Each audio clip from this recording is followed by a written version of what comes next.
Welcome to Financial Minds Meet the Experts. I'm your host, Jaime Agostino. On this podcast, we're joined by financial industry experts to talk about topics, trends, and themes that credit union professionals need to know about. Today, we're talking about credit union engagement.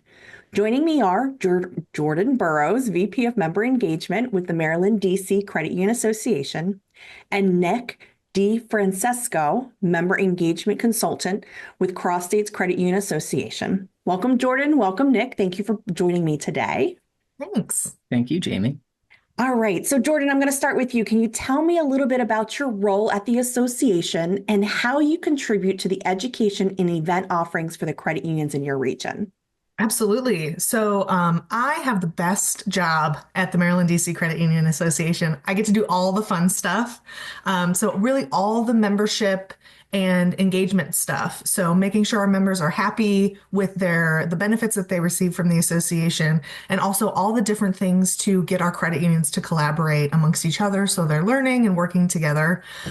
Things like chapters, young professionals, that kind of stuff. And so from an education perspective, our association really strives to be an organization that brings national level conferences and education local.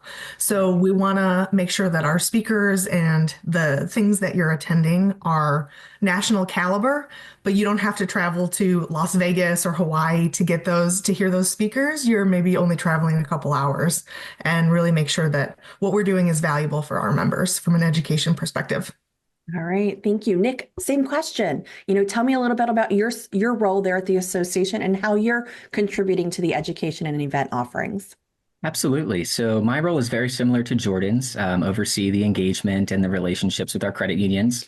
The thing that I would add to Jordan's comments are just one of the goals I've had the last year is really bringing out the expertise of our members.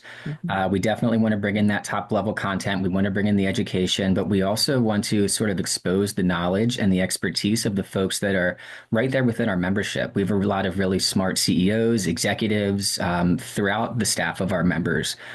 So finding opportunities for them to engage with each other and highlight what they know and what they're working on, and really make them the stars of the show. All right. Well, Nick, my next question, tell me about how you engage credit union staff at all levels of the credit union. This has been another goal for me. Traditionally, we've really focused on that CEO relationship because that's the ultimate decision maker, but finding ways to engage professionals. We've developed some peer groups, as I like to call them, basically virtual councils. The focus has been human resources and IT. We've really established those as needed for a community building. But really just finding ways to build communities with credit unions and make sure that they have a place to go and share and find resources. I think it's really important the stronger our relationships throughout the organization, the more value we can provide to our members. Yeah, absolutely. Jordan, same question to you. How are you engaging, the credit union staff at all the different levels? Yeah, I would say very similar. We call ours roundtables. So they're a little bit more role based. So we're focusing specifically on, like Nick said, HR, but we do lending, enterprise risk management, small credit union. So these kind of role-based roundtables to really get that education and those networks, helping those folks build those networks among their peers. So that's really the best way that we're doing that right now. And then of course, things like our chapters and our young professionals network and things like that as well. But those role-based roundtables have really been a great way to tap into some other areas of the credit union and bring some additional value and growth to those folks. All right. Well, you kind of mentioned it there, Jordan. Let's talk about chapters a little bit. There seems to be almost a rebirth of the chapter meeting in some areas. I know last year I attended some in the Carolinas and New Jersey, Pennsylvania, Maryland. So they really seem to be kind of kicking back out and doing a lot of things. So how do you create, that engagement? And, why should credit unions kind of participate at the chapter level? Jaime, you're speaking my language, and that is actually how Nick and I got connected. We, I think, quarterly talk about chapters, get together and share ideas and just totally geek out about how great the chapters are doing. So this is so fun for us to talk about. But I'll say that during the pandemic, I think there was a really good opportunity for chapters to shine. Everybody was kind of home and spread out. Mhm. And we at the Maryland DC Credit Union Association really found that that was going to be a great way to maintain engagement with our members. So we kind of doubled down on our resources and support of the chapters. And I think it paid dividends because now we're back out and about Yeah. and our chapters are stronger than ever and doing a lot of things in person. Now, this time of year, as some of the things are virtual just because we want to avoid any bad weather that we may have had recently. But it's really cool that they're getting a lot stronger and have been, great ways for our members to engage and connect with each other. Yeah, no, I've enjoyed where you guys are kind of having a balance. So some of your chapters are kind of having that balance between some virtual and then some in person, which is a fantastic way to engage some of the credit unions. Nick, same question to you as far as chapters. What are you Yeah. guys doing there to engage at the chapter level? Like Jordan said, that's something that we talk about regularly. What started as just sort of a question call between the two of us evolved into a quarterly meeting, and we have other associations and leagues joining in this conversation now, and it's been really fun because I think the pandemic made us question what is the value of chapters, and it's been an ongoing dialogue and a challenge, to be honest, that's been fun to be part of the solution for. I think during the pandemic, we got this overflow of education opportunities and things became so much more accessible. What you used to have to go to a chapter meeting for, now you can do with a cup of coffee and your sweatpants at home.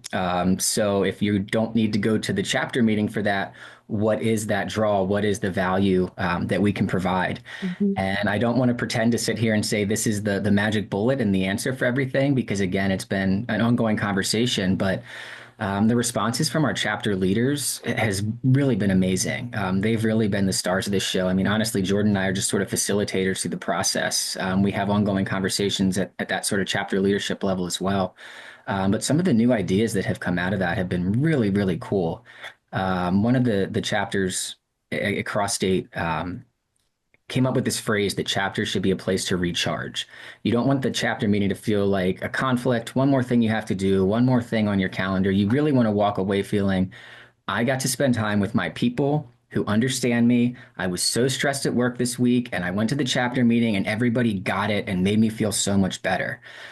So their next chapter meeting, it's kind of a neat idea, and I'm excited to see how it turns out. But they said if chapters are going to be a place to recharge, let's double down on that. Let's get a beautician to come in and a massage therapist to come in and have a place to really relax. We'll bring somebody in who's an expert on burnout and really focus on how we as employees can feel recharged and go back to work feeling great the next day. So a little abstract, a little, kind of running and being creative, but I love that and really saying, okay, what value do you want to provide? And let's be intentional about the purpose of this meeting. And it's really, they've responded well. Like I said, our chapter leaders really are the rock stars making this stuff happen. Yeah. Yeah, no, I'm very sad that I will miss the recharge chapter meeting that one of the cross-state ones are doing. But one of the ones the last year that you guys did was the CEO panel. I really enjoyed that. I thought that was a fantastic one, just getting the insights from the CEO level and, the knowledge that they were able to share with all levels of staff. It really was like there were nuggets anyone could have taken out of that conversation, which I thought was fantastic. And Jaime, that's why I really like tapping into that expertise of our leaders. Those executives are all fantastic at what they do. So you don't need to look far and wide to find expertise. You can really tap into, especially the chapter, because it is really based on geography. Yeah. So what opportunities are within your own local footprint that you can tap into and really build networks too? Because that's not just the expertise they can bring. That also allows everybody in that room to go connect with them, to follow up, and then to continue the conversation in the way that makes sense for them. Yeah. Jordan, you had kind of mentioned earlier, you were talking about some of the other groups. So, there's a variety of groups. You got your young professionals, you got your small credit unions, your lending staff, you got your marketing teams. There's just so many of them. So what type of programs or events do you find most successful engaging these various credit union staff groups? Yeah, that's a broad question, and I'll say one size does not fit all for these different groups. And I think it really comes down to availability and kind of personality even for these Yeah. different groups. So, things that are geared more towards our executives sometimes are virtual just because people can't take a ton of time to get out of the office and meet in person unless it's really going to be valuable. They'd rather just jump on a Zoom call for an education session. But we have like a business development roundtable. Business development folks thrive in a room together. And so it would be criminal to make them join a Zoom meeting when they would love to join each other for lunch. So it's kind of fun. We make sure that whatever we're doing is going to be valuable for them. But we also pretty much all of our groups have some sort of board or a steering committee who really helps us guide that. Yeah. Like Nick said, we're facilitating this stuff, but they're really the ones who are the rock stars who are guiding what we want. So, we're not trying to guess what our members are looking for, that they're really helping to lead the charge on that and tell us what they want to do, and we can just make it happen. Okay. Nick, are you experiencing the same thing there at CrossState? Yeah, I like Jordan's sort of meet them where they are perspective. I think we share that here as well. What might work for a group of CEOs might not work for a group of IT professionals or even emerging leaders. I think those needs are very different, not just in content, but how you're delivering your message. A lot of our CEOs have told me we don't necessarily want an education speaker. We want time to share with each other, to debrief each other, to lean on each other a little bit more. Mm-hmm. There's definitely value in the content of a speaker, and I'm not taking away from that, but that doesn't provide those opportunities to really make a connection and ask questions and provide support to each other. Whereas an emerging leaders might benefit more from somebody coming in and providing some guidance and some clarity and some direction. So it's really about taking the needs of the group, like Jordan said, leaning on your steering committee, on your leaders, on the people who can give you perspective for what those needs might be, but realizing it's not a one size fits all and meeting those folks where they are and what benefits them the most. All right. So Nick, why should executives at all these credit unions want to engage and send their staff to all of these events? I love this question. And I think that we've got a lot of leaders in our association that do find the benefit. First of all, the leadership opportunities. I think that young people getting involved in chapters and offering their insight and what would benefit really is sort of their first look at a board and what that decision-making process looks like. So regardless of the education opportunities you're getting at the actual meetings, just being part of those dialogues and part of the decision-making process goes a long way for their development. But then, of course, the education as well and what you're learning in those meetings, there's a ton of value. We're looking at some community service opportunities at the chapter level, ways to make sure that our communities know the credit union difference. We talk a lot about, do people know the difference between a credit union and a bank? And to be honest, a lot of the general public might not. So how can we as credit union professionals be the face, be out in our communities and make sure that we're living that out every day? And what better way for executives to get out there than to have people at the chapter meetings with their brand wear on, their logo wear on, having people see that the faces and the logos out in the community. It's a win-win all over. So I think there's huge value to participating in the engagement opportunities. Yeah, absolutely. Jordan, same question to you. Yeah, I think it also just goes back to being local and a lot of times cost effective too. It's a great way to get your folks engaged in a way that, shows them that you are investing in their growth and in their future and want to see them progress. Hiring right now is really challenging. Retaining is really challenging. So these are really good opportunities to show staff, especially emerging leaders, I want you to see a future here. I want you to participate in this stuff, grow your network, learn everything that you can, and understand that your credit union is the one investing in you to do that. And so we're just the ones providing those opportunities in, ways that they don't have to travel super far or spend a ton of money to do so and really get the benefit of all of those different things. And also just, it's fun. And, a lot of the chapters, we've talked about this a lot too, that, with the abundance of education and, we don't need to compete against ourselves and the association and Viso and everybody does all these great education opportunities. So the chapters and these other groups sometimes can really be the ones to fill the needs for team building and networking and just fun things. So it's a great way to say, I as an executive don't have to plan a whole team building activity. I can go to the chapter meeting and take my group with me and they can have a great time. And, we can have a little bit of informal interaction outside the office. I think if you went back to the notes from the first meeting that Jordan and I had, the first thing you would see written down in big letters is it's allowed to be fun. Yes, and And they have been. I've been to several chapter events this year, and so I've thoroughly enjoyed them, across, all of the areas. So thank you for bringing fun to the chapter because I do remember now I'm going to be dating myself back in the time when we all got together and we had the chapter chicken. And then when someone spoke at us for a bit, and then we were dismissed, So like they have been a lot of fun. I've really, as I said, I've enjoyed, I enjoyed the CEO one recently. And there's been some others as well that have just been they're fun to go to. So thank you for that. Jaime, if I can go back to some of Jordan's other comments too, Yeah. on development and retention and hiring, those are definitely things we hear, and succession planning being so front and center right now. A lot of folks are looking for development plans, and the credit unions might not have those things set in stone. So when somebody says, "How can I advance? I want to get that next promotion. I want to be on this pathway to leadership," and it's like, "Okay, well, you're not ready yet. What do I need to do to be ready?" Getting involved with the chapter, getting involved with these groups is a great way to sharpen your teeth a little bit, to get some know-how, to get exposure to what people in the industry are talking about, and really develop that bench to be ready to take over in those leadership roles. Absolutely. There is a chapter in the Virginia area that I know specifically, no CEO is allowed to be one of the chapter leaders on it. They actually want their staff to do it and organize everything. And they're using that as their form of leadership development and kind of embracing the cooperative movement and all of the principles that you mentioned. And I think it is a great way to kind of engage all levels of the credit union. So thank you. So I have to ask though, Jordan, last year, what was your favorite event and why was it successful? Ugh, you're putting me on the spot with this one.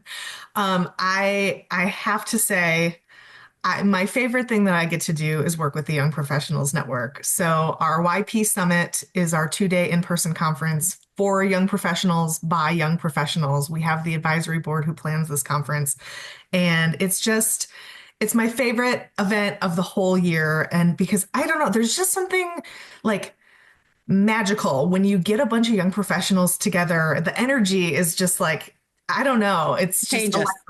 Yeah. and it's just really cool. And so that was our third year doing it. And so it was fun because we've had some people who've been repeat attendees. So they kind of know what they're doing. And they're showing the newer folks, how to do this, how to network, how to, build those relationships. And just the speakers were great. And so I love that. And I think that's just the topic or the theme for the last few years has been momentum. And I think from the perspective of YPs, they're, building their own momentum, but also our Young Professionals Network has really gained a lot of momentum over the years. And I think it's just such a fun way to get younger people engaged and excited about the credit union industry. I want them to be ready to take on those next roles and just make sure, like Nick said, that the bench is deep and that we've got really great future leaders lined up and that they're not, doing their stint at the credit union and then finding another job somewhere else. We want to keep those high potential folks in our industry and continue to develop them. And so I think that's probably my favorite event of the whole year. And Jaime, thanks to you and Vizzo because you guys are very supportive of our YP network and that event. So really appreciate you and everything that you've done for that. Oh, you're welcome. You're welcome. All right. So, Nick, I'm going to ask you the same question. What was your favorite event last year and why was it successful? So my favorite event every year is our chapter leadership summit. We've held that in Lancaster the last 2 years, and again, Jaime, thanks for the support on that. I know Oh, you you're were there and welcome. got to come into our social event the night before. But it's a great opportunity to bring those chapter leaders together every year. Some have been around for a while, some are new, but really get them in the room, learn from each other. I am a sucker for a SWOT analysis in a room full of whiteboards and pens and getting creative and saying, what were our challenges? How are we going to overcome them? So the discussion that comes out of those is fun. It's exciting. We're solving problems, but also just tapping into the ideas and the creativity of the people that are involved with our chapters is so much fun for me. I love playing that role of facilitator. I might not be the subject matter expert, but let's extract what you guys want to do. So every year, some really cool stuff comes from that. We learn a lot about each other, and I walk away feeling like our chapters are ready to take over the world next year. And you've inspired me, Nick. We're going to host one of those this year after hearing about how great your experience has been. I'm really excited to get all my chapter leaders in a room together and do the same thing. I love it. All right. So, Nick, what do you have planned for 2025? So tell me about the different ways, credit unions can engage with the association. Yeah, I think we're just excited to double down on some of the success that we had in 24.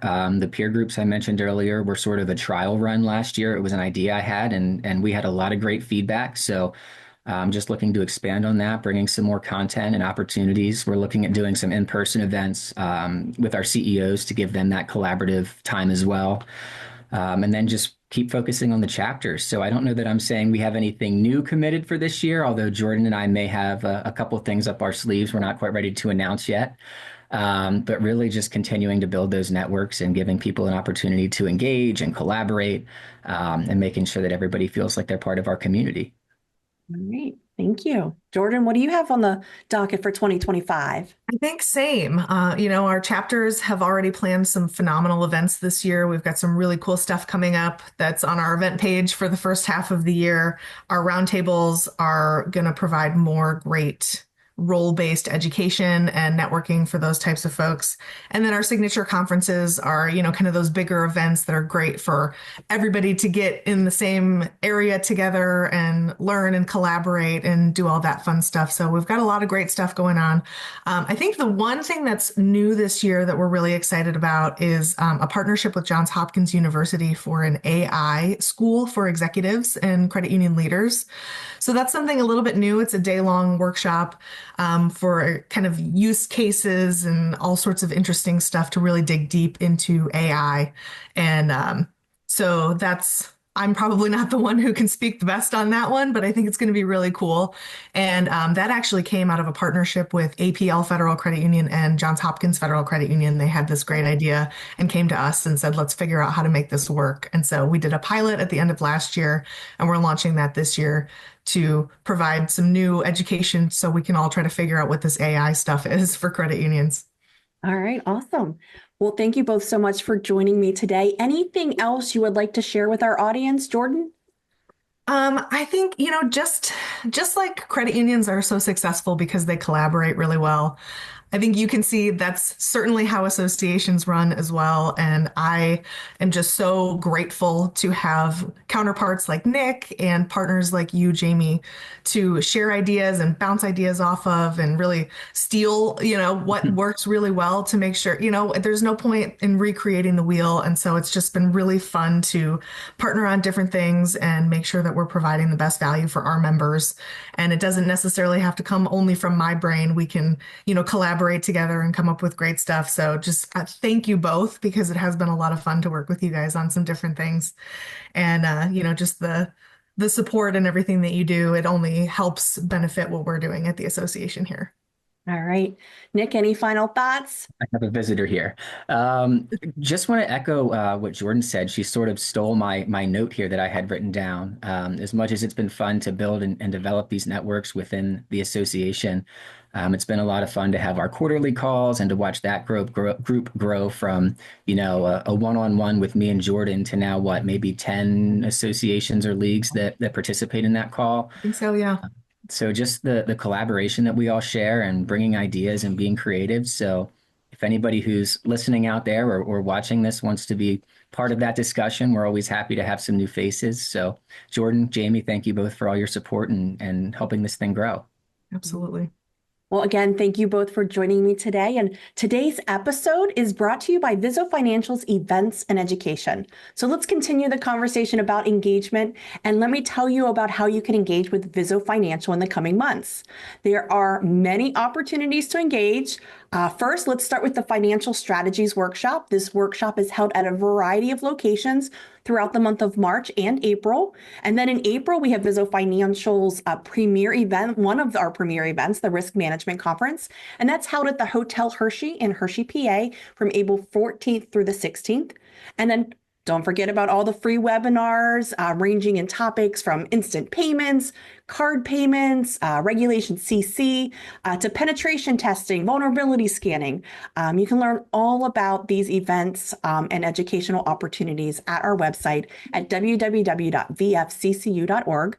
Simply select the Education tab at the top of the navigation bar. I hope you engage with us soon. I hope to see some of you at one of our events. And as always, thank you so much for listening, and make it a great day.